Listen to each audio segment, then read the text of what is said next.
How old's Dexter? Here he is.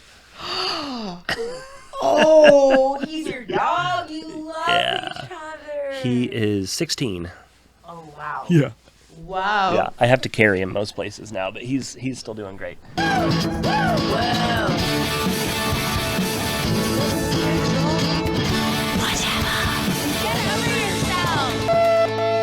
Enlightened or whatever.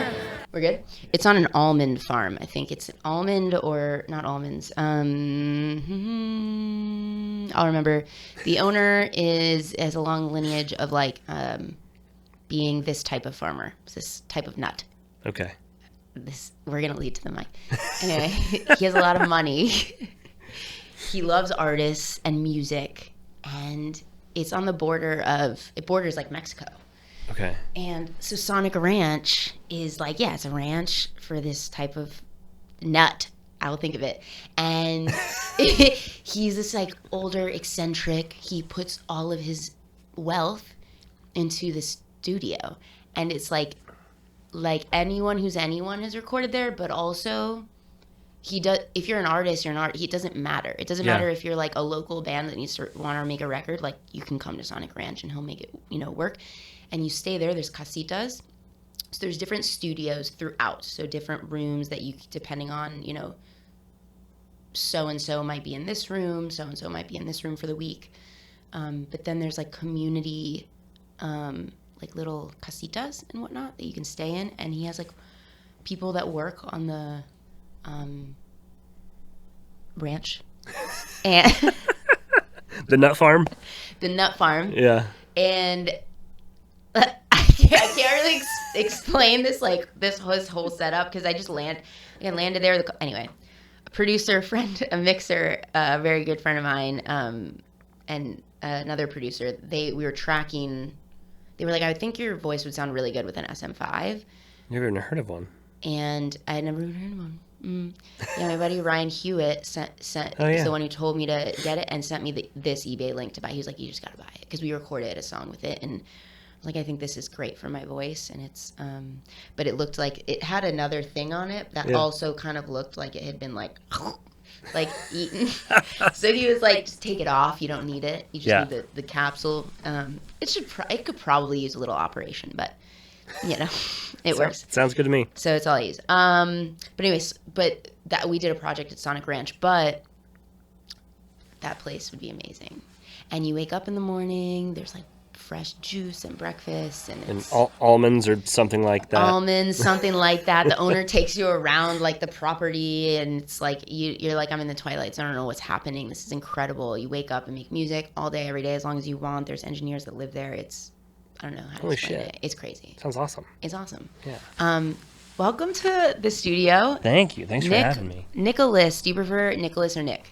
I don't like hearing Nickolas. It's just Nickolas on paper. Oh, that's interesting. So that's what I was figured. I was curious about that because it looks good on an email. Is that why you keep it? I think so. Nickolas is formal. And it's my alter ego from band guy. Oh, got it. I don't know. Maybe there's some of that in there, but totally. You just call me Nick. In this context, Nick. Yeah. Okay, perfect. Welcome to the podcast. It's called Enlightened or whatever. Or whatever. Because there's no... This is going to be a lot of whatever. There's no MO. Exactly. Okay. That's the whole point. It's also in part, it's another excuse for me to socialize and I know I have built into my week, I get to hang out and talk to someone. That smart. Sounds so sad, dude. No, hold on. That sounds so sad the way I just framed that. I totally get it because talk to people. Just like you, I've got a studio space on my property, right. And if I don't have a scheduled session with somebody, I will probably only talk to my dog that day. You're alone.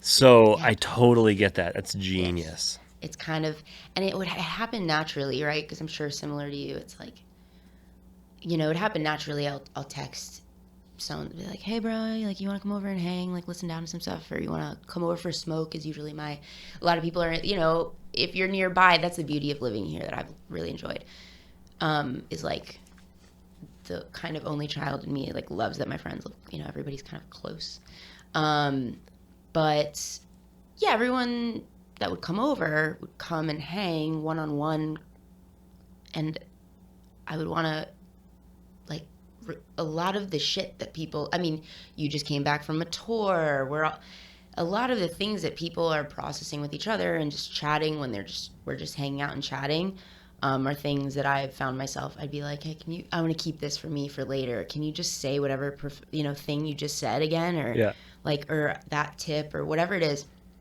And I don't know, I love to have to me, this is my play. Yeah. For other people, it's other things, and I could sit and talk to anybody. I have, like, not just musicians coming over. I have my Tantra instructor coming over in a couple weeks. Like, I'm fucking psyched. So, it's fun, and I don't want to, and, like, it's not tied to a mission. Yeah.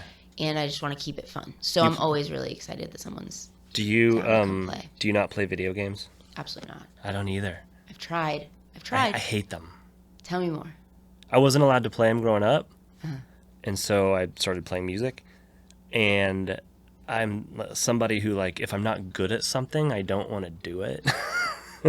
So, like, that's why I don't like any kind of sports. That's why I don't like video games, because I'm just not good at it. So, like, I have no desire to get good at them either. So that, yes. So I guess what I'm saying is, like, when it feels good, all my extracurricular shit usually has to do with music, but nice. Sounds great on a SM5. Usually has to do with music, but if it doesn't, it's something like, usually something that I can't relate to anybody else about. Like, I just got really into transcendental meditation. That's my thing. I can't talk to anybody about that. I'm not supposed to, one. But two, like, nobody in my life does that. Is that a thing of TM? It's a very private thing, yeah. But, like, then I got really into, like, coffee science, like, shit like that. I have nobody to talk to about that, so I totally understand where you're coming from. Yeah, you get, like, super, super into... But you didn't play sports. I mean, a little bit in, like, middle school. I was into baseball. I liked baseball, just like I liked pro wrestling. Doesn't mean I have any... Oh, no! Did you just say pro wrestling? I did, but... Bookmark it. Okay. I will... It doesn't mean I have any business being a wrestler or being a baseball player. And I have very limited knowledge. Baseball and wrestling is, like, I'd say 1988 to 1992. Like... That's all I got. Got it. He loves wrestling. And then, when I was like 10 or 12 in there is when I started, like, seriously playing guitar, and then I stopped watching baseball and wrestling. Did it feel like baseball and wrestling were, like, things that you could get really excited about, really into, and then was there a maybe subconscious thing of, like, but maybe this is where I'll find community? Because I feel like with music, and my buddies and I were just talking about this yesterday, with music, that wasn't all the draw, but that was like, whoa, like, wow, it's the camaraderie is like 90% for, a lot of the time. It's that feeling of togetherness, shared missions, shared downs, totally, shared experience stuff. Was that part of, like, wrestling at all, or those were just things? Yes and no. I think I kind of have, like, two personalities with that. Okay. Because I really love my alone time, and I love working alone too, where, like, nobody's over my shoulder. But then on the other hand, I love collaborating, and I love being able to share successes and also, like, disappointments and failures. And it's, that's why I started a band, probably. But yeah, I really enjoy both, and I can't have too much of one without going over to the other. Like, that's why, like, right now I'm on a 2-week break in between tours, and it's perfect. Like, I got 2 or 3 weeks, like, hanging with all my guys, and it was amazing. Come home, and I don't plan. You're, like, the first person I've seen in, like, a week. It's yeah. So I lean into it hard. I don't know where that comes from. I mean, I say I'm an only child too, but I was really just from, like, the age of, like, 10 on, like formative years, locking myself in my bedroom, like playing guitar. Then that's where I get that, and I love that. Yeah. But yeah, then at the same time, I do love. Wasn't in team sports. I guess starting a band was my team sport. So maybe that's where I get that. It serves like both. It serves both things. It has me thinking, because I was wondering a lot about that too. It's like now that I'm in my 30s, I'm thinking a lot about why, like, we're tied. Why we're drawn to the things we're drawn to. Not that it always matters, but sometimes it's like good to know, like, what I'm here and I'm doing this thing, but like, what's the in between? Like, what is the that's getting me there? And the split in two things. I feel like that resonate. When's your birthday? March 20th. Okay, no, so nothing to do with horoscopes. Like, I'm gonna pretend I know about horoscopes. Like, is it because? But there's a. But I've also been told that I'm more like my moon sign because I was born in the middle of the night before sunrise, which is Capricorn, I guess. I don't know if that means anything to you, but that's just what somebody told me once. As someone who knows nothing about that world, that means nothing. You brought it up too. I know, because I only know the signs. I only know like mine. Gotcha. Right. Yeah. Yeah. Like, are you a Libra? I don't even know what month that is. Right. Yeah. October. Okay.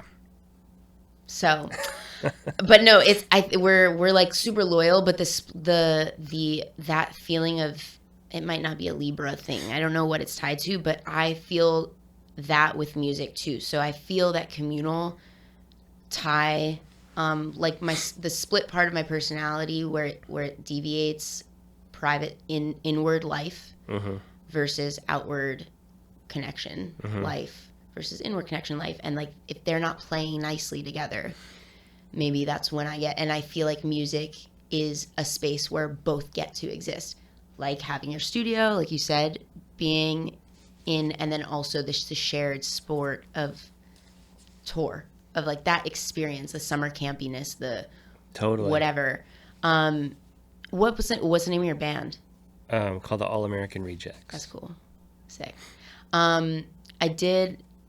you like, do you have any, are you like just starting out or? No. I've been doing it since high school. That's cool. Yeah. That's cool. I hope you guys, you have a show coming up? You just played a show. Hope somebody finds out about you guys soon. I was going to say, this is a unique line of questioning.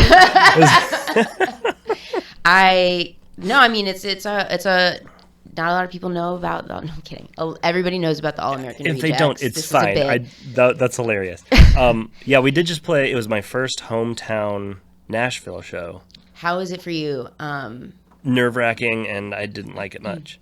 Okay, tell me more. I ended up being able to go. My wife was like, "Oh, right, you said you went." I ended up going last minute, not because I wasn't. I want to go to shows a lot in this era of life, but I just find myself not going to many because A, like getting older, and B, having a toddler, and by the time I only have so much energy, and how I spend it throughout my day matters. Yep. But this is something that like she could see mattered, like to me.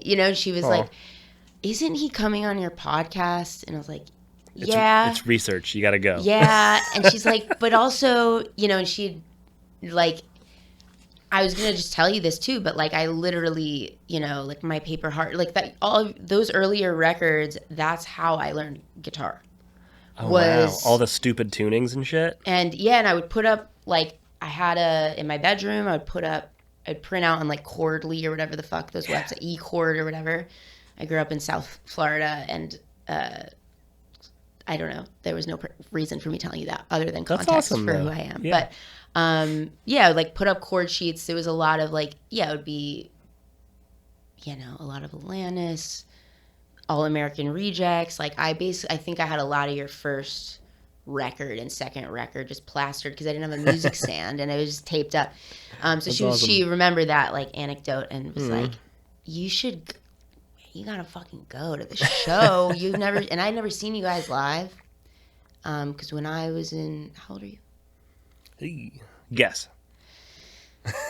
It's hard. I'm married to someone who's 40 who looks 16. So okay. I'm 40. I'm 41. Okay. Yeah. Yeah. And I think when people are in their passions of life, they tend to age really naturally and nicely. So it's hard to guess with a lot of musicians or people who are they either look way younger or way older. Like either they did it right or they did it, something went wrong. Yeah. So I had never been, I was like suburban South Florida kid, and I didn't go to concerts until I started working at a music venue in college. But I never went to concerts. Okay. Wasn't a part of I was like running around my neighborhood doing stuff with friends and at people's houses, but I didn't go to shows. So I never got to see them. I had peeps that went to All American Reject shows, but I had never been. And so she was like, what part of South Florida? It's a little like suburban. It's a part of Fort Lauderdale.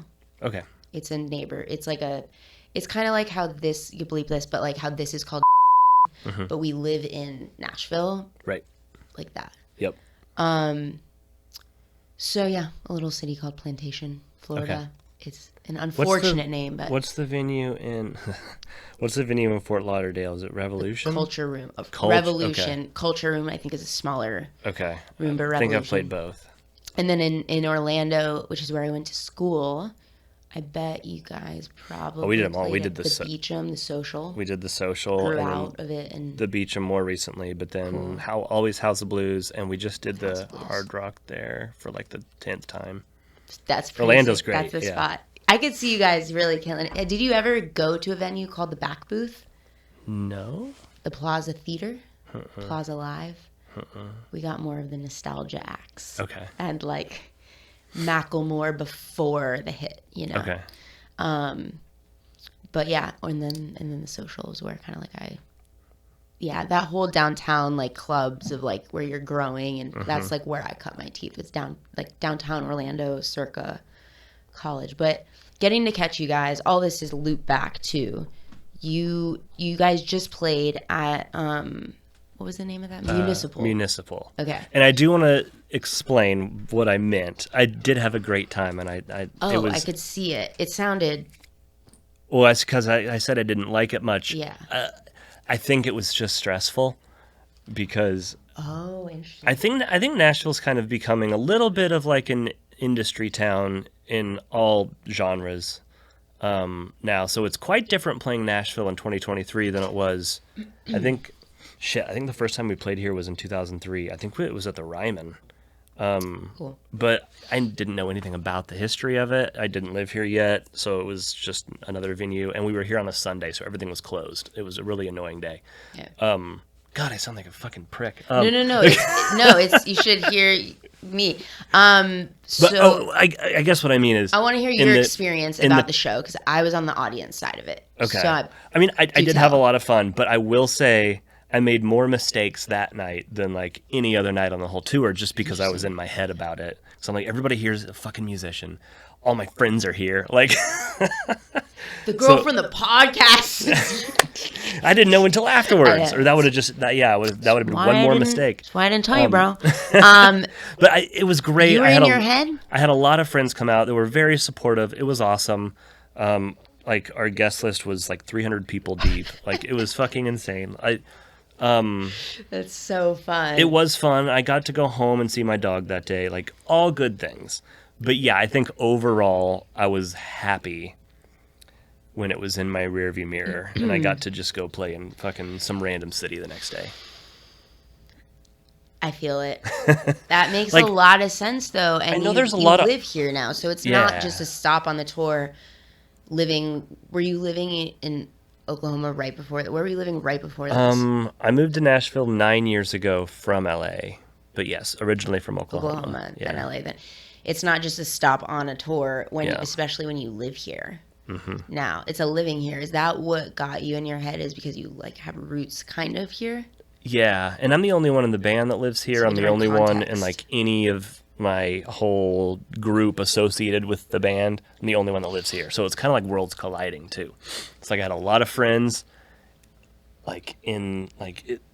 worlds colliding. That's what it was. It didn't look like you were in your head. Okay. Like good. Nobody looked like they were in their head. I hadn't seen you guys live ever. And I remember getting there and I called Robin and was just like, "Oh, you good? You there? Oh, what's me?" I'd never been to a show at Municipal, so I was like, "What's this gonna sound like? And Actually, the only thing I've ever seen at Municipal was professional wrestling. okay, so Casey's not here. He works for like 90% of his time a wrestling like legend. Like he does his video stuff. And Mick Foley, Yep. who lives in Nashville. I did not know that. I know. Look at Casey's shirt. His life. He's a guitarist too, but Okay. he's loves wrestling. He knows everything about wrestling. He's like he's making a documentary about like it's his shit. He was Mankind, right? I don't know anything about wrestling. Okay. So I think know. that was like right after I tuned out, but I do know who he is. Okay. Yeah. Yeah. When you said wrestling, he goes. That's funny. Yeah, I don't know anything about that world, but that's really funny. So you've seen wrestling there. You guys end up playing there. So I'm like walking around, and I noticed at Municipal Auditorium at your show that I didn't see anybody I recognized. It felt like, not that I know. Oh, see, now I sound like a dick. Not that I know everybody, but like, do you know what I mean? When you're like industry, I know what you you're mean. Like, this person is. If I go to the Basement East for a show, I know everybody. You're gonna there. bump into someone you know. Yeah. Maybe you're on a session with them. Maybe you're too like another songwriter, whatever it may be. Right. It's summer campy in that way. It feels networky. Yeah, unless you can just like put your. But it's you feel kind of on. And I remember at Municipal being like, these feel like fans, like only. Huh. I'm glad. That's great. Yeah, I'm glad that was the experience. It was all people who were obsessed with, you guys. NFG opened. Mm-hmm. I missed I came right at the tail end. Starting I did bedtime Line and like drove over. Starting Line and the Get Up Kids. The Get Up Kids I didn't see, but are they from here? They're from Kansas City. Brought all that's so cute. Kansas, oh wait, no, you're from Oklahoma. What am I saying? Same shit. Is that where you know each other from? No, like it's funny because if you ask anybody else on this tour who their favorite band is on the tour, they're all gonna say the Get Up Kids, because That's rad. they came around like late '90s, like they were like first wave emo. Okay. They're fucking rad. Listen to Something to Write Home About. It's a great record. Okay, I'm gonna listen. I'm adjacent to everything, which makes sense that I am a songwriter, but like found myself producing all kinds of music because I'm adjacent. So I wasn't in the scenes, but I was like, I'm listening to these things, I'm like listening to, I know all the guitar, you know what I mean? All the guitar parts, but I was also listening to like, I had I don't know if you remember the band Aqua. Yeah. Like that whole record. I mean, I only know one song, but you should listen to the whole record. It's pretty cool. And then Eiffel 65. Yeah. Oh, what was theirs? Blue. But they have so it's like the hits would bring me in, Mm-hmm. and then I would stay for the rest of the party. Yeah. And that's how I felt about Backstreet Boys. That's how I felt about and then a lot of like Latin music because my mom's from Colombia, so a lot of different Enya. I found Enya kind of high school. Fuck yeah.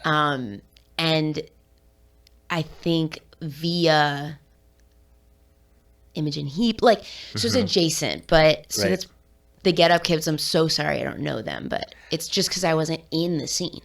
Yeah, they're like I feel like at least nowadays they're like a band's band. Like, cool. I'm a fucking nerd for them. I watch them every night. I love it. But it's on my list. I know what you mean though about like not being a part of a scene. Like Oklahoma wasn't that way at all.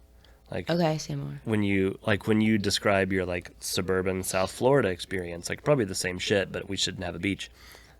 Pools was the thing. Yeah, we didn't have those either. If there were above ground.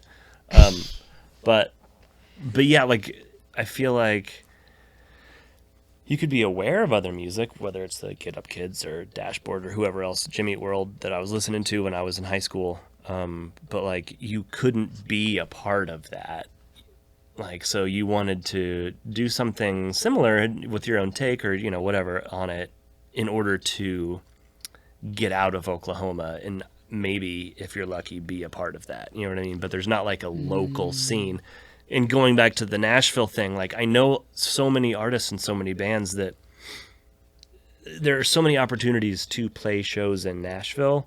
Like a lot of artists don't look outside of this area to play shows or to tour because they don't have to. They can play the same show every month at this venue and then another one every month at this venue, etc. You know what I mean? So it's kind of a scene that like keeps you tethered to Nashville. Interesting. That's true. Like That's true. I prefer my experience, which was I hate where I grew up, and I did everything in my power to get out of there. Everything was an act out. Yes. Against, like, gotta not be here because I belong elsewhere. I belong there, but I'm not in that place. So how do I get? Yeah, that resonates, and that like, I think that's so interesting about the in the scene thing. Maybe Nashville is a bit confusing to me because I think that, you know, maybe. I know there is a local scene of people. Like, sure, I go to see those. And there's lots of cities like that. Chicago had a big scene like in the 2000s. Orlando has a huge scene of it. Everybody's jamming, and people who are in town touring know the places to go to if they want to come sit in with someone and like go to a local downtown whatever, and they know that band is going to be playing for 3 hours. That there is a local. It's like a jazz fusion jam hippie scene down there in Orlando, but but then when it came to original music, I think I'm just thinking about, I can't get out of my head what you're saying about like people just playing in the place that they are, but I think maybe it matters what your intention is your intention to just is your intention to connect and play music with people and have that be your source of like passion and existing in that? Or I think my purpose was similar to yours, which was I gotta move, I gotta get out. So I played anywhere and everywhere and like in the Southeast and started to make my way for like 5-6 years before I was releasing music. And Lowen, I was solo Emily Kopp, and either by myself or I would typically bring a trio or my band with me. And it was never about let's keep playing here. It was like I don't want to oversaturate. How am I going to like sell tickets? It was like so much so that I think it corrupted like the experience of actually like music for music's sake, which is now where I'm like years later back to. Right. But it's like there was so much adventure that was found, lessons that were learned, things that had to be learned by going out and doing that and touring. If the dream was to continue, my dream was to like I'm going to pick fans up. It was like the Brandy Carlisle entire ecosystem thought of, I'm going to like, people will learn. I'm just going to keep coming back, and you're going to bring 3 people next time, and then those 3 people are going to bring 3 people next time. I'm just going to continue to go to these places. That's an old school thing, I know. Right. And, maybe I'm being too hard on some of these artists that I'm thinking about when I say, like, they won't leave Nashville. They just keep playing here. But also, I feel like maybe they would want to tour if given the opportunity. I also think, for me, and sounds like what you're describing, like I wanted to get out the same way that any kid does when they go to college. They want to leave their hometown or their home state, go to college across the country somewhere. I grew up in a college town, so the 1 year I went to college, I went to school in my hometown. I just wanted to get out, and so I think the band was my vehicle for that. I think a lot of people come to Nashville to go to college or from somewhere else. So like this is their adventure. Their adventure isn't leaving Nashville because they just got here. You know what I mean? I don't know. I'm thinking out loud with this, but it's just shit I've noticed, I guess. Yeah, it's tricky living here. Like it is. We could talk. Like I'll tell you about this after, but we're leaving here not because fuck Nashville at all, but we're leaving for a short amount of time to go be close to family. Gotcha. But I'm not heartbroken. I'll be here every 4 to 6 weeks to work. It's going to feel, I'm hoping it feels kind of like capturing that thing that we're talking about of like let me go towards there. Like, I'm hoping that it'll be, maybe be that feeling of like, oh, I'm going to come here and it'll be another like stop and this is going to be, you know, because yeah, like living here and it's hard being away from family with a toddler and whatnot. But besides that, living here does present a lot of those unexpected things of like, especially when there are a lot of things coming at you and you're in a band and you're touring and you're also based here as a producer and a songwriter, which is convenient because it is. People want to come work on things. I'm addicted to work, so I'm in the perfect place for that. So where did you land? Okay, I feel like we got into like so many things and I don't want to get into the muck of like talking about a city. I want to like talk about you.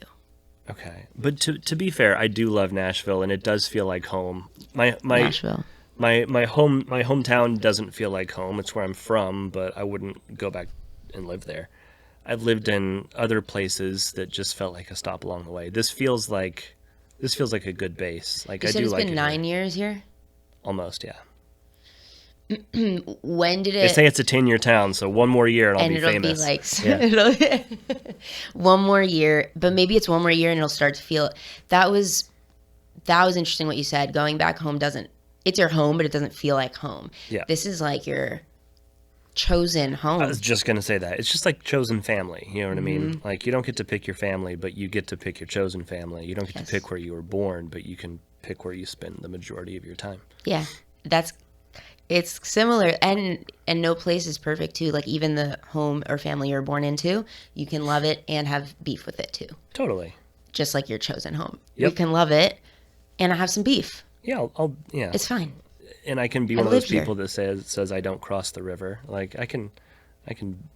Oh, like staying in East? Yeah. Oh, is that a thing? Yeah. That's funny. You crossed it to get here. It's like if you live in Silver Lake in LA, you don't cross the 101. Like, same shit. That's like, the same vibe. I say the same cringy shit. Yeah. What year was it when you left LA, and how long had you been there? I moved there in 2010 and stayed for 5 years.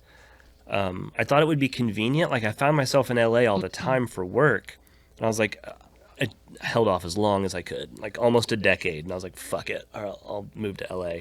I moved to like a super touristy part of town. It was like the Times Square of Los Angeles. Oh, that's funny. But did you move by yourself or with the band? I was by myself. Okay. Tyson, our singer, already lived there, but yeah, I moved to fucking Hollywood and Vine. Like, it was like the apartment was fucking epic. Like, it's Very fucking cool. insane. I could look out my window and Capitol Records is my neighbor. Like, it was really fucking cool. But then I go out on the street. The Times Square. Yeah, I go out on the street and there's double-decker buses loading up tourists at my front door. Like, it's not like Echo Park or Silver Lake. No, and I probably wouldn't have expired as quickly had I lived in like a little more normal of a place. But I did love my time there, and I'm nostalgic for the things that I did and the places that I like to eat. Yeah. So when I go back, I always go back to that area for the food. But why am I talking about this? Because I asked you how long you've been there. I didn't even give you... Oh, I moved there for work thinking it would be convenient, but I was still an hour away from the fucking airport. And I think we put out one record while I lived there over that 5-year period. And so for that 2 weeks that we set up the record doing LA stuff, I got to sleep in my own bed. But other than that, like 2 weeks, that whole 5 years was just kind of pointless. So I was happy to leave when I did and get here where, you know, the dogs had a yard and I had a driveway and there weren't tourists right outside my front door. Is that what not far away, but at least not in front of my front door. Yeah, they're here, but they're not they're not here. What was the catalyst ultimately of saying, sorry, Tyson, sorry, friends I've made here, sorry, LA, I'm leaving? That's interesting. I didn't make a lot of friends in LA. I felt like everybody was just kind of, it just felt like everybody's life was kind of on pause while they figured out what the fuck they were doing. Oh my God, that is such a beautiful way to put it. Dude. I knew people in their 20s and people in their 40s and I couldn't tell them apart. You know what I mean? Like, they were all kind of in the same place in their lives. And I was like, this is fucking bizarro land. Is it because I'm putting this on pause to go after a thing? Yeah. Instead I was of just, chasing a thing. And I'm guilty of that too. Sure. I'm always fucking chasing something. Sure. Like, whether it was the band or whether it's now like production stuff. Like, but But not, it just seems... I didn't need to be surrounded by it. It seems to be like it didn't happen at the expense of your personal development and your growth and your desire to build something internal in your internal life. Because as we all know, it comes from it does come inside out. Like the rest, that stuff's going to come if you don't put your life on pause. If you just but focus, yes, focus. I don't want to make a blanket statement, but so it made it hard to connect, basically. I think so. It just felt like at least the people that I was surrounded with just kind of felt icky. Had you been coming to Nashville? Do you know anybody? Not at all. That's what's so funny. It was literally close my eyes and point at a map. I hadn't. There was no intention behind it whatsoever. Cool. I hadn't really written with anybody outside of my band ever. I'd always been the guy in my band with the recording stuff. I loved being in the studio. It was my favorite, but I didn't come here to do that. I think that was just a natural progression of my career. But I just came here and I was like, oh, it's kind of like where I'm from, but there's good restaurants. And did you have a context at all for maybe there are other people? Were there other options on the list, or was it literally I'm just going to choose and coincidentally there's other people who fucking nerd out on this stuff too? A lot coincidentally, but I did have a couple friends here that I was like, well, I'm thinking of moving. I went to other places, went to Portland or San Francisco or even fucking Phoenix, just looking for any kind of pull from somewhere else because I didn't feel that in LA. And when I got here, I'd have a couple friends. I was like, well, fuck it. I'm in Nashville. I'm going to try going to a writing session. And I was like, oh man, this is super low key and just fun. And the song was whatever today, but I had fun doing this. Sure, let's try this some more. So over the course of about 6 months, I would come here every couple of weeks and just check out other neighborhoods, stay in various Airbnbs, and maybe do a writing session or two if I was here, or if there was the opportunity to. And I was like, yeah, sure, let's try this out. You're dating. Pretty much. Yeah. But really, it was just all right, fuck it. I'm tired of LA, so let's just do this. And got here, just immersed myself in it, and loved it. Where did you move straight away to East? Did you buy a house at first, or were you still I'm gonna date? I was renting in East, which it was astronomical, and even in 2015. Ended up getting a place kind of just outside of town the next year, and decided it was too far away. I mean, still everything was within 25 minutes of my house, but live here long enough, and that's fucking long. So as soon as I had the opportunity to move back to East, I did. Cool. Yeah. It's it is funny when all of the quirky people start to congregate, you know, we didn't belong anywhere else. I'm just going to say in this section of the world. And there's something to that too, you know, as much as I don't want to be fucking bump into someone or be on when I'm looking like shit,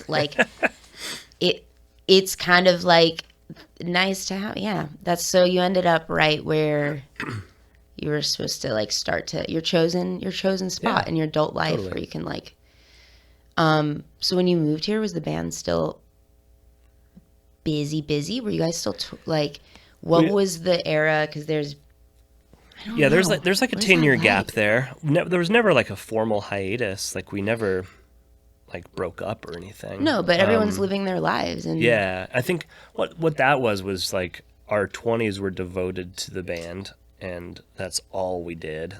Put everything else on pause. And after doing that for 10 years and putting out 4 records, we were about to just do it again and start working on number 5, and we're like, I'm fucking tired, man. You want to do something else for a little bit? And that turned into, doing our own things professionally, but also personally. And then, playing shows on weekends as opposed to playing 300 shows in one calendar year. Why? Yeah. And also the business was changing too. Yeah.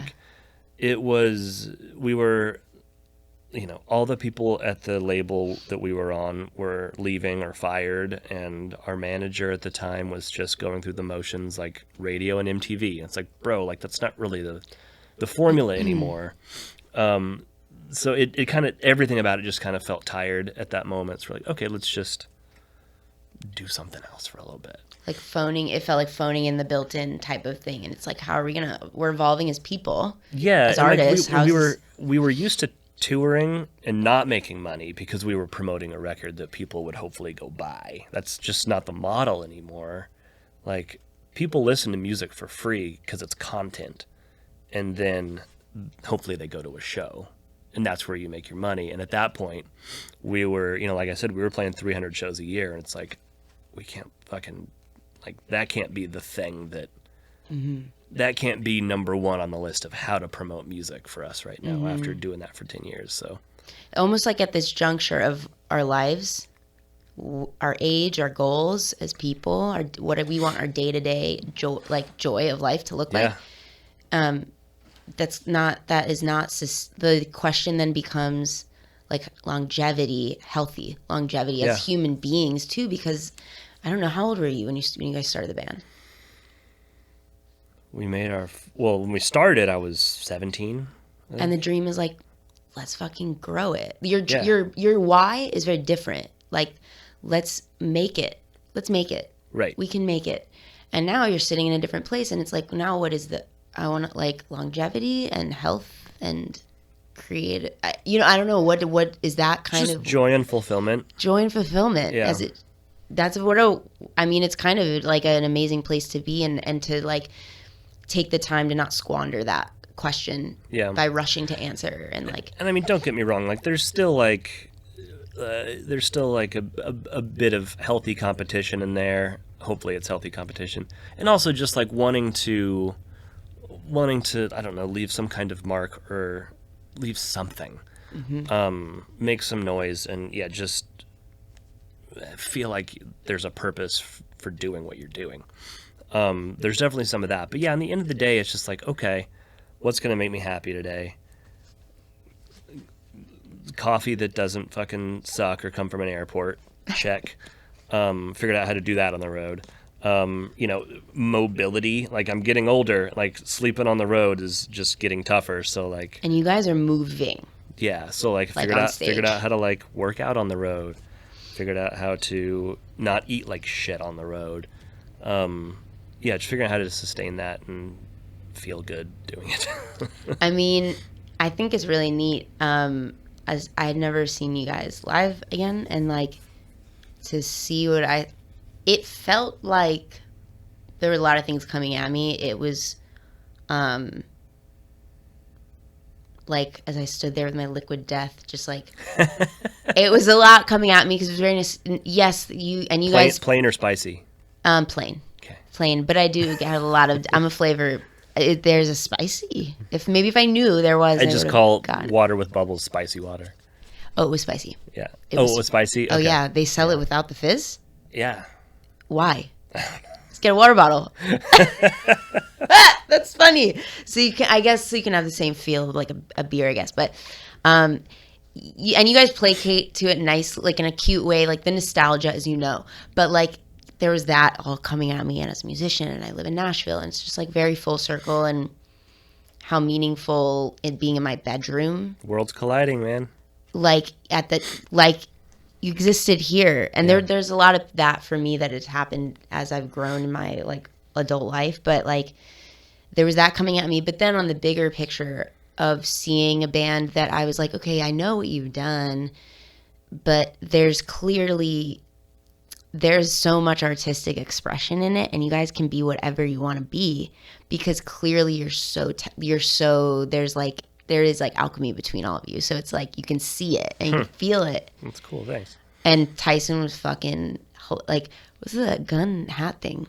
Was that as weird as it was? Oh yeah. Okay, I was just curious because he'll always interact somehow, but then like it was weird. Then we all saw the hat. We're like, oh fuck, like dude, like someone's gonna get a picture of you wearing that. Like put it down. So yeah, so he takes it off, and then the chick that actually was wearing the hat, like seriously, was all bummed.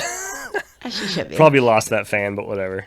That was, but it felt, it just felt really amazing to see a show, for the sake of seeing a show, not because it's like, my friend of a friend wants you to come to this, or can, and you support shows and whatever, but like, this was totally for the sake of like I want to see this live. Mm-hmm. And it did feel like a band that is not done telling whatever the fuck they're gonna tell. As it, like, you can tell there's been individual work being done. You guys have your own worlds, your personal lives, but as a band, it's cool if you choose to never, fine, but if you do, I excited to like see if that I don't know. It was, that's cool. It was fucking amazing. I had the best time watching it. We don't know what we want to do or say yet, but it's exciting that you felt that way. I remember going. It's like, I used to go to a lot more shows. I think COVID really made me. It just got me in the mode of like staying home and not going to shows and just not really not even going out to eat. Yeah. Like, it kind of got me in that mode, and I kind of fell in love with it, and I kind of carried that into like normal life now. But I do remember after COVID going to like my first show because I was a fan of the band, and I just wanted to hear that music live because I'd fallen in love with this band during COVID. And oh God, it was fucking amazing. Yeah. It was at the Basement East, and like there were people I ran into, and it turned into a whole thing. But for a couple songs, there was like just that moment of just like, just like you felt like I was there having like a pure moment and reaction to. That's what it was, pure. Like, it was pure. The way I was like, I could be 15, I could be 12 right now. It doesn't matter because I love I love music so much, dude. I fucking love music. Yeah. And I love watching people love it too. And then give it back to you. It's and it's like a relationship that I haven't always had a great time. I get into this later, but like, I went on a backpacking trip. I left everything, sold everything, left for a year, went all over the world with my girlfriend. We're not married, but and like the whole thing, went to our own eat, pray, loved, like thing of just needing to just feeling. I felt really burnt out. Yep. I was in my early 20s, and something I loved kept hurting me over and over again. And I think I wasn't a whole person too, because I put my life on pause. Yep. To try to chase. And I don't think I had even sat still long enough to accept myself as an artist, as a person who's an artist, to even figure out what it is that I wanted. Do I like that people are clapping for me, or do I actually love this process? Do I love I was asking myself a lot of the questions like that. Like, essentially living in Orlando, playing 5 cover gigs a week and doing Weekend Warrior stuff will get to you, and having moments of like, oh my God, I'm about to get an agent. Oh my God, they never responded. Oh my God, I got on 5 dates with my dream artist. They're never taking me out on tour again. Like, things like that. And then being like, I have nothing to write about, all these things. And then to come back, I've lived a lot of life. There's been a lot in between that has led to today. But yeah, post-COVID, post-lived experience, being in my insular creative life, having a family, a 2-year-old, and purely because literally 3 hours before, she was like, you gotta go. You just gotta fucking go. I was in my pajamas, dude. She was like, get dressed and go. And I was just so happy to be standing there. I didn't know anyone. I didn't give a fuck. Because I was just dialed in, and I felt 12, and I didn't take a drug, and I didn't need anything. I was like high off it. Yeah. It was pure, dude. Thank you so much. Yeah. It was amazing. So awesome whatever the next thing is, if and when, like, I just want to make sure you know it, like, it was beautiful. Yeah, cool. It was beautiful. Loved it. It's good to hear, because I'm about to go do it again for 3 more weeks. So, where are you guys going? This will be the western half. which western of the world or western of the country? U.S. Yeah. Okay. Oh, nice. Oh, that'll be lovely. Yeah. What else? What do you got going on today? Today, what am I doing today? Like, how are you feeling right now? Feeling good. Yeah, cool. I already packed for tomorrow, so the day is mine after this. I'm doing a mix, and I'm trying to make it all like as analog as possible. So I've got to print a whole bunch of shit because I ain't recalling this mix ever. Oh, so you're preparing. Is that how? Does it feel like you're splitting your? Do you have to like craft? How do you compartmentalize, or how do they play together when you have you have producer Nick, band life that has you leaving and moving? I find it's hard for me to multitask. So if I didn't used to be like this. I think when the band was just kind of doing weekends, or we did do a couple tours, 2016 and 2017, but we weren't really working towards anything. Or it was just kind of like, we got this offer, you want to go do it? Okay, sure. So I brought a lot of work with me, and I would always be in dressing rooms or hotels, like working on other projects. And I wasn't really, I felt like I was kind of half-assing both things. What do they say on Parks and Recreation? Like, don't half-ass two things, whole-ass one thing. Oh, I like that. I'll keep that. I that didn't really work for me. I wasn't really present doing what I was out there to do, and I was also limited because I was on my little mobile recording rig and couldn't really be efficient with my other work. So I found that, tomorrow I'm leaving, I'm going to go to a show. So that's what I'm doing for the next few days. Today, like, I'm in producer mode. You know what I mean? So I'm here, I'm talking about Nashville. I'm going to go print a mix for another artist and do a bunch of stuff, in the studio. And that's today. You know what I mean? You're in that headspace. Tomorrow's different. Yeah. Yeah. You don't have to worry about tomorrow. And then tomorrow's a travel day. Tomorrow. Maybe I'll eat something good in Baltimore. That's what I do now. I find the food place. So maybe get some crabs or something to eat. Eat. Speaking of crabs, do you are you single, ready to mingle? Are you not single? I am 41 and single. That's beautiful. Yeah. Do you love it? I don't love it. Do you anything? I love living by myself. I love being able to do what I want when I want, eat what I want, just build my life and my schedule around what works best for me. Yeah. Like I had several long-term relationships through my 20s and 30s, and the way that I grew up, I always considered everyone else before I considered myself. So I felt like in my late 30s, I finally got to consider myself. So I went back to school. I did all this shit for me. Wow. And I'm kind of addicted to it now. Like, whoa, yeah. I love it. When did you go back to school, and what? Well, I went to school online. Okay. I did Berkeley online for engineering, because I'd been recording stuff since the late 1900s, but learning on my own. Yeah. So I wanted to kind of learn some more theory and the techie, behind the scenes shit, like how compressors actually work and shit like that. So that you're being a student of you, a student of life, and letting yourself. How long was that? How long did that take you? I did that for a year. Okay. A lot of therapy, and then like I said, now like just getting into really into meditation now, and like that's just time that I spend with myself every day.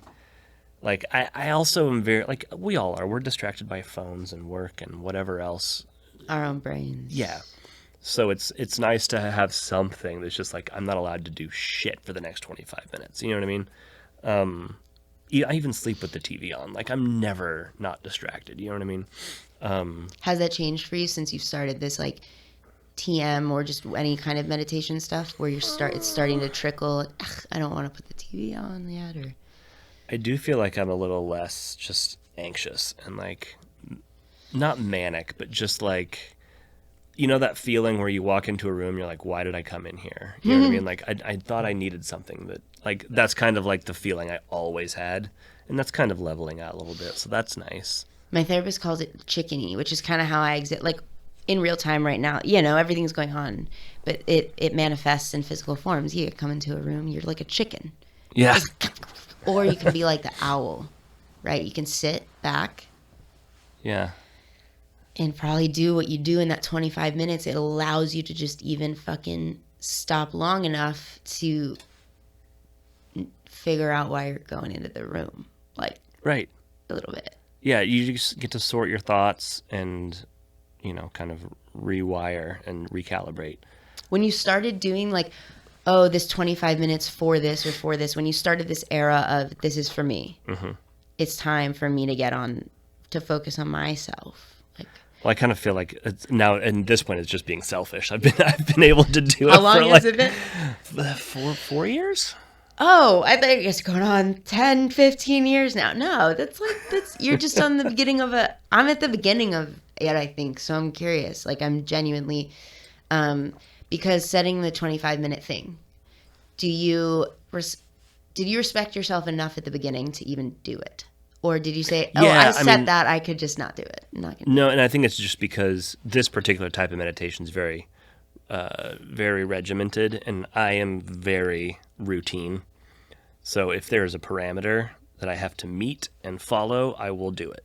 Because it's the rules of how it has to be Yes. for it to work. Right.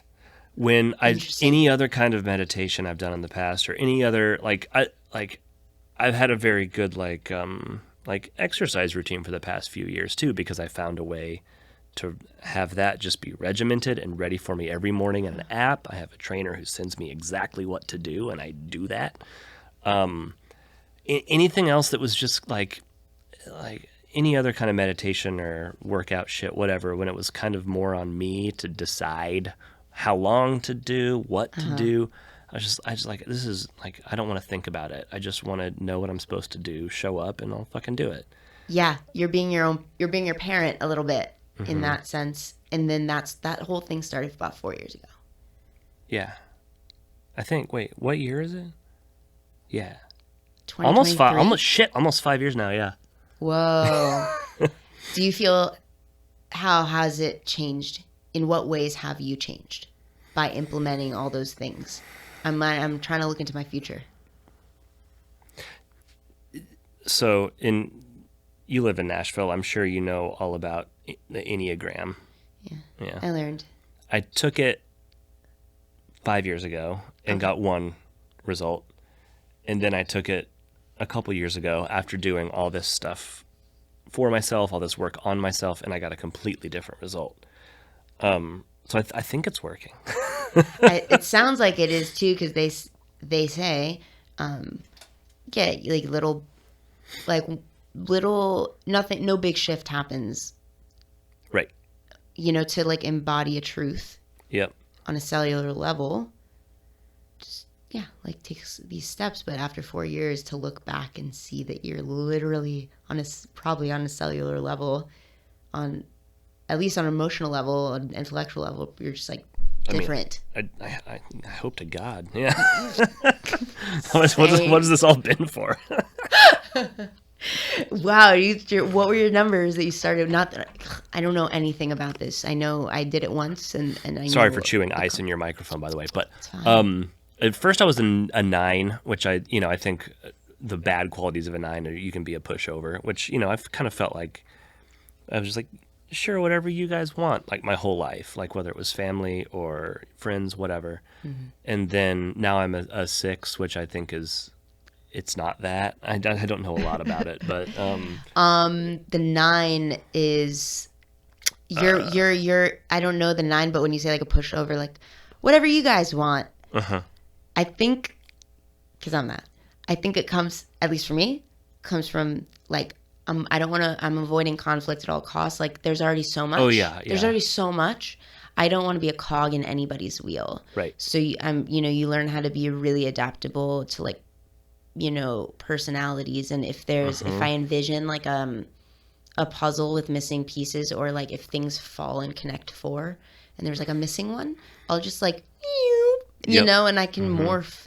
And I think there's good qualities to that. I think being a producer, like you do kind of have to figure out how to navigate and how to respond and get other personality types to respond to you. Like there's a lot of kind of bending and like in those communications. But also, I think there's negative things too, where you can lose yourself and all of that. So, there's a power in having autonomy over when to let out that, like, what the fuck is it called? That water comes out of a spigot? that's the thing. To open up the spigot, be like, I'm going to let this part of me come out in this space. Yeah. But not necessarily let it dictate how I operate every single decision in my life. Right. Like, I hate my birthday, like, because I don't want to do things with other people for my birthday, because what if they don't have a good time? It's my fault because I used to book birthday shows for that reason. Oh, really? Sometimes not for that reason, but like it was always convenient if like there's something I'm doing elsewhere in another place. Yeah, I don't want somebody to like come celebrate my birthday and maybe not have a good time, because then it's all my fault. You know what I mean? Like that kind of shit. And does the inviting, is that part of it too? If like I don't want people to even feel pressured to come. Yeah, there's that. I don't like the attention. It's just all icky. So.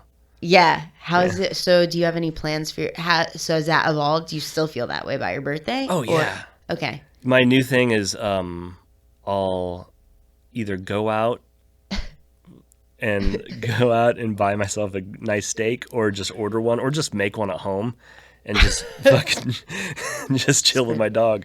It's COVID started that, and that's another thing that I've carried back into like normal life. What is your dog's name? Dexter. Oh my god, how old's Dexter? Here he is. Oh, he's your dog. You love each other. He is 16. Oh wow. Yeah. Wow. Yeah, I have to carry him most places now, but he's still doing great. What kind of dog is that? He's a Boston Terrier mix. Oh, little buddy. Yeah. He's 16? Yeah. Did your assistant watch him while you were on tour? Who watched him? Danielle? Yeah. Okay. Oh my gosh. That's a big job then if he's 16. Just like a lot of care. You have to trust someone. He's on a lot of supplements, yeah.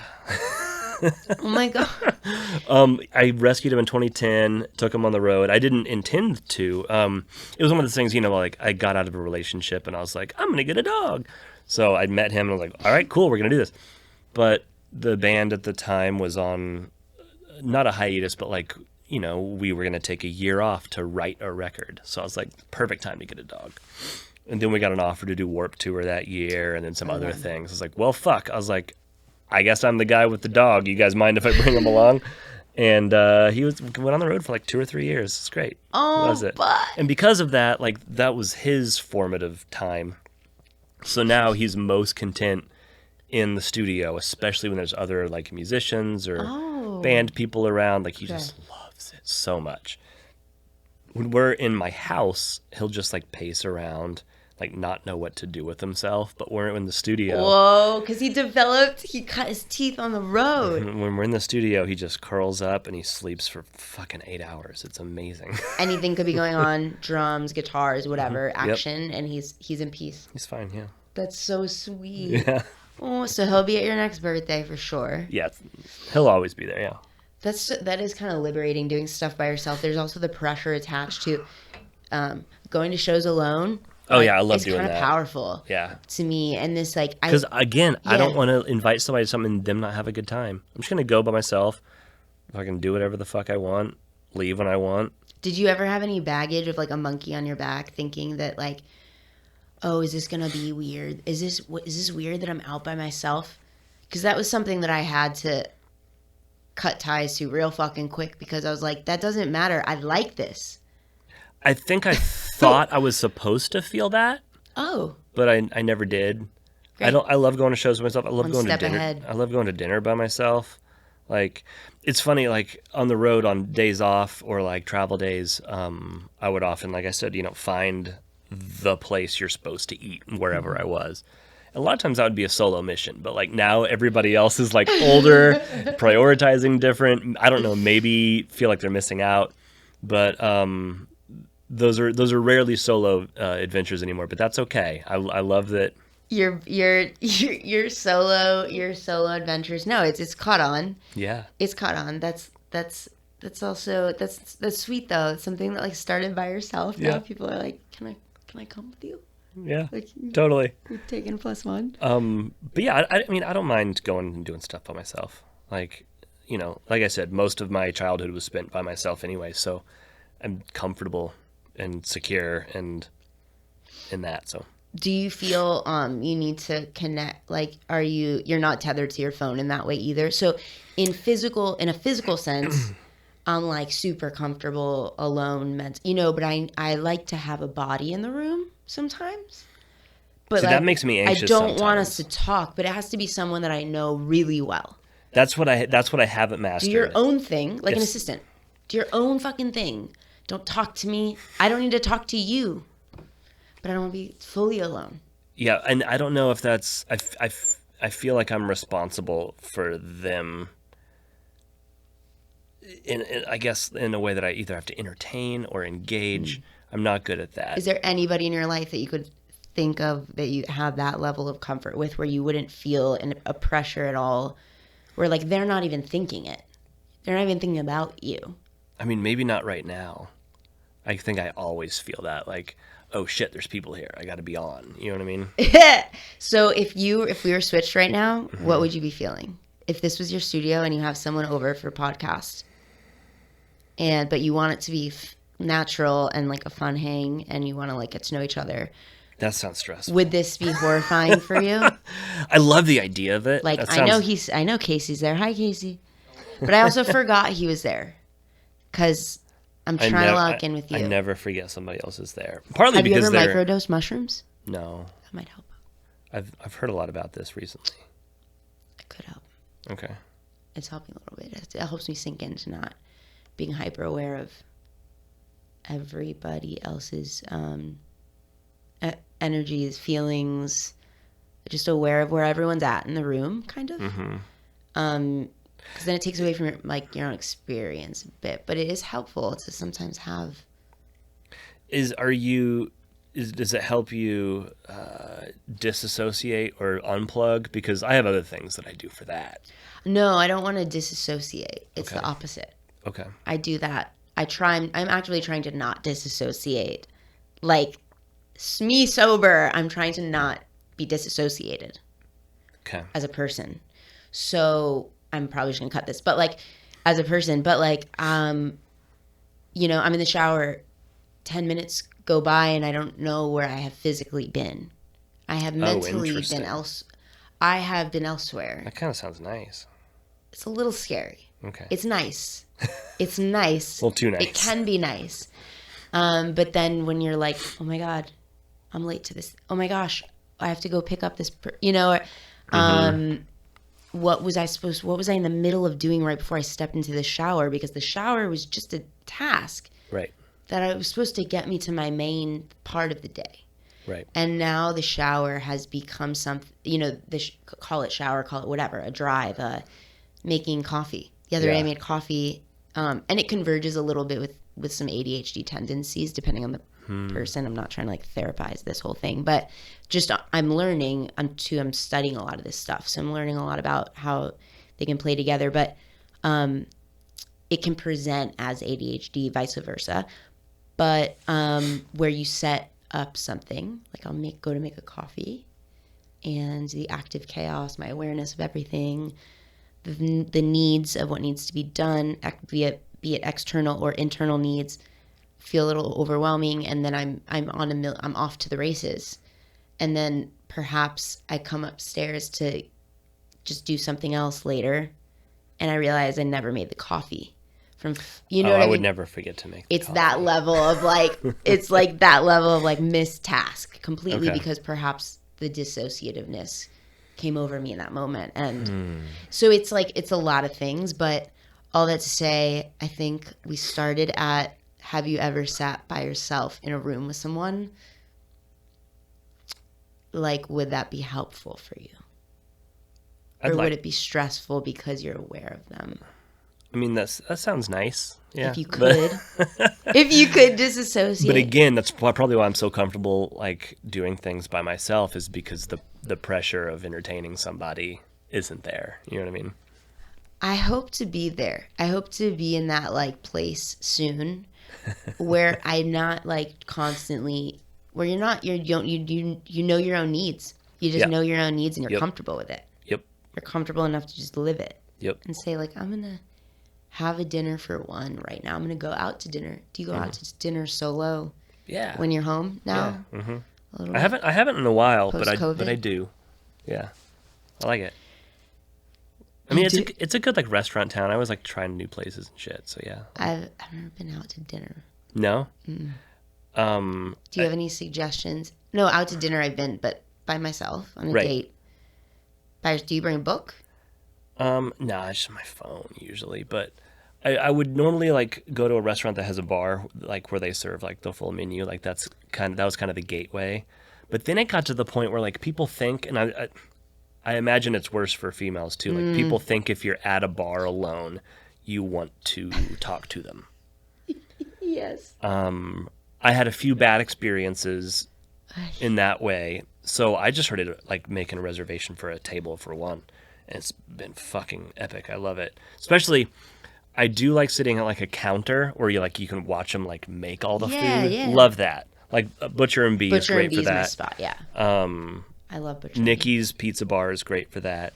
Or City House, same thing. Like I love like a counter, but I won't do the bar thing anymore. It's just too many people trying to sort out socially what's happening. Yeah. I would rather just sit at a table by myself. It's that is so stressful too. Yeah. That is so stressful. Okay. All right, that'll maybe be my mission before we leave Nashville. Take one of those places that has like a cool counter that you can sit at, and there's something to like watch and do, so you don't feel the need to like be on your phone or. Yeah. But you have a thing with your phone. I mean. Do you when you when you're alone, are you fully alone, or do you love your phone? I mean, yeah, I'm on my phone a lot, but it's more just like I think it's more of like a tick. You know what I mean? That's why I gave you a yo-yo. That's cool. There you go. You can get into yo-yoing. You get obsessive. This is gonna send you. Wait till you see the cases. I don't take my phone into the studio though. I even got a landline so that I don't have to take my phone into the studio. Say more. What changed? What made you do that? Was that from the start? I would find myself picking it up and like opening Instagram or something. Then 20, 30 minutes later, be like, fuck, I had this thing I needed to do. And now I don't have time. So I just stopped bringing it. But dude, the brand is Ooma, OOMA. It's a land. It's not. I'm gonna put their handle here. It's not an actual landline. It's phone over internet, I think it's called. But it feels. Do you know how landlines are so fucking expensive because they still put copper wire in the ground? Really? Yeah. So you have to pay like a $50 a month. It's crazy. Like just adding cable. Yeah. Might as well. Mm-hmm. So this is like I think $7 a month, and you get like it's like a little handset, like just like you grew up with. Like talking to your friends in high school. Love it. Ooma. Yeah. It's fucking great, and you get to pick your own phone number. And you have your own phone number? Yeah. That they didn't assign you? I mean, there's a list of them, and then you choose? Yeah.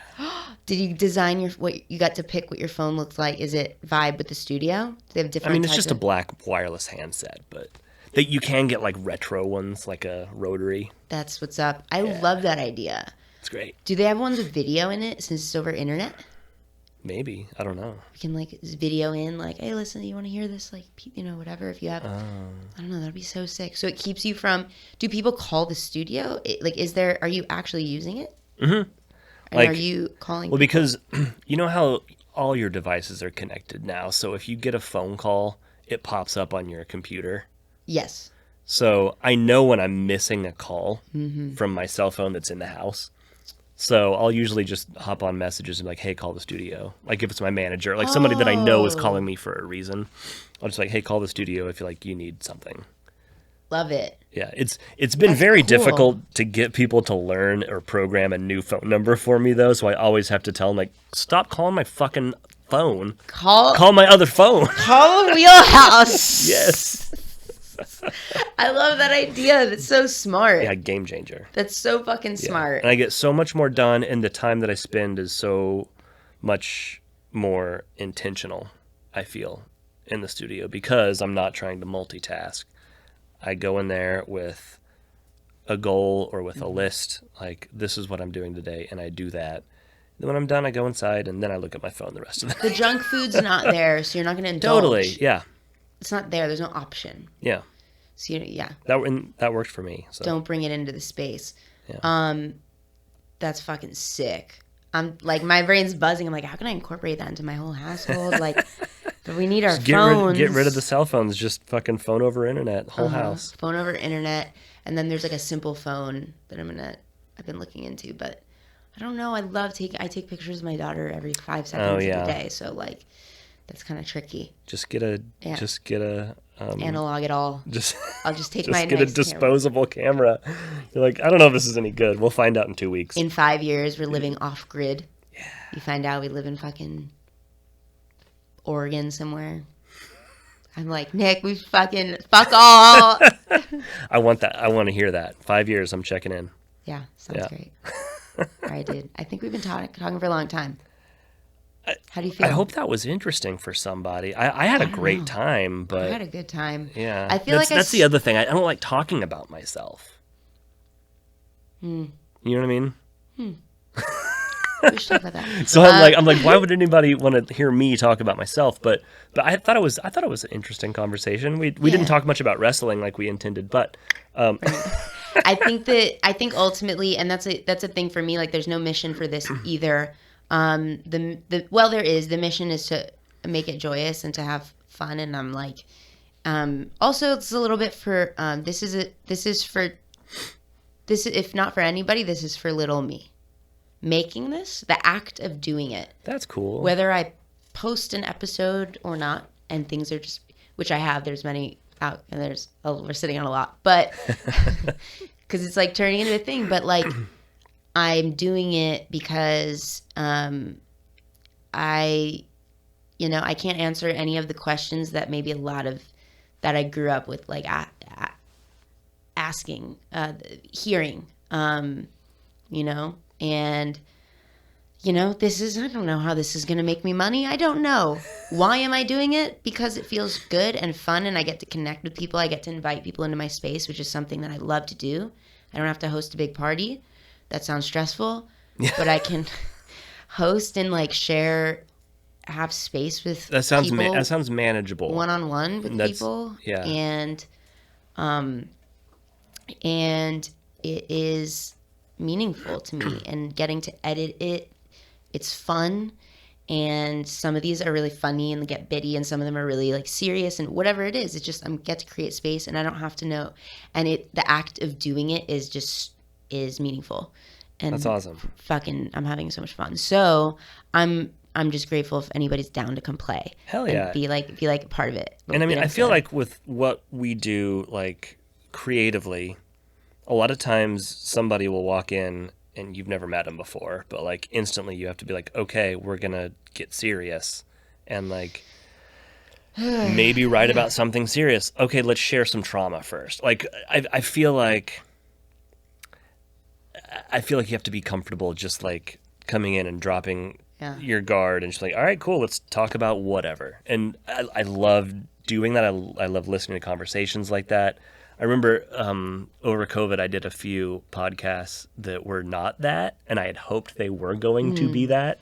And I was like, oh, I didn't know we were just going to talk about what TV shows we were watching the whole time. Yeah, or gear, like, band. I came in here like raw, like ready to, you know what I mean? And it's like, oh, so we're just going to talk about Netflix. Okay. Fuck. You have to like put the boner back in your pants. Like, basically. Reel it in a little bit. Yeah, I totally feel that. And like watching podcasts became a thing for me over COVID because I wasn't listening to a lot of music. I was making a lot of stuff, but I couldn't take in anybody's stuff. Yeah. And I was going through a lot with the, and before pre-baby, and like I was watching a lot of podcasts on YouTube. See, that's new to me. I did one recently and there was all these cameras, and I was like, I thought this was a podcast. Oh, there were a lot of cameras? Yeah, well, I didn't realize this. Like, basically every podcast has a video component now. All these ones I've been listening to, I was like, oh, I could be watching this the whole time. I think if you're like, Dax Shepard or you're Oprah or you're Brene Brown or whatever, you don't have to do, video. But to me, I loved the video podcast I was watching. It's he is a comedian and an actor, and he brings in his peers to like shoot the shit, and there was no MO, and it was, and you kind of see his podcast has now grown because he what became, I think, kind of like I have my thoughts and I want to like play with people, and he's an improviser and he's a writer and he's a comedian, and he would do crazy shit on screen and everything's a bit, and it felt exactly like what I used to do with my friends, and it felt exactly what I do with my friends when we're in it with each other. Yeah. And it's 3 a.m. or whatever time, and we're like locked in, and we're just like in it, and it's just the fucking best. And he created that, and I loved watching it because they ended up talking about, I don't want to know about the business of like your fucking shit, we can see it. I want to know about like, what is it like to be in between, in between shows, they're like, these are like broke actors and comedians that are talking about shit and like farting on camera and just like doing crazy things with he's nuts, but like it was just really raw and like revealing and authentic, and it felt I found myself laughing because it's like you kind of feel like you're in the room with a little bit, and also during COVID we weren't really in the room with anyone. Yeah, that makes sense. So it's also like, I don't know, something's more interesting than like watching a late night show, like a 7-minute interview with somebody talking about, maybe an anecdote that they were prepped on and then promoting something. Like, I think everybody's kind of over that. So I think maybe that's why podcasts are like having such a moment, just because they're more fucking interesting. Like, there's probably like, I probably talked about like 10 different things that I would have never said in public, before. Well, I'll send you the edit before, so you can be like, bleep everything, cut it all out. But I think you're right. It's people are sick of that. Like, we're sick of it. We're like, ugh, we've been too close to death. You know what I mean? Like, or literally just grief as you get older. You're too close you're so close to your existence, and to it's all we're like this, and nobody wants to pretend anymore. Yeah. I think there's also like it's kind of a counter to like how like we engage with people like so like digitally now. Like there's nothing really like real or tangible left. So like when we talk about shit, like we got to be fucking real. You know what I mean? Yeah. Because it feels like, either there's that or there's the anecdote on the late night show. Right. And then like, what's that's not a real person. That's a person, but you're seeing 10 seconds of them for an entertainment purpose. Yeah. And now we're used to being able to see people on social media, etc., and we expect them to be authentic and real in every avenue or, interview or whatever. Yeah.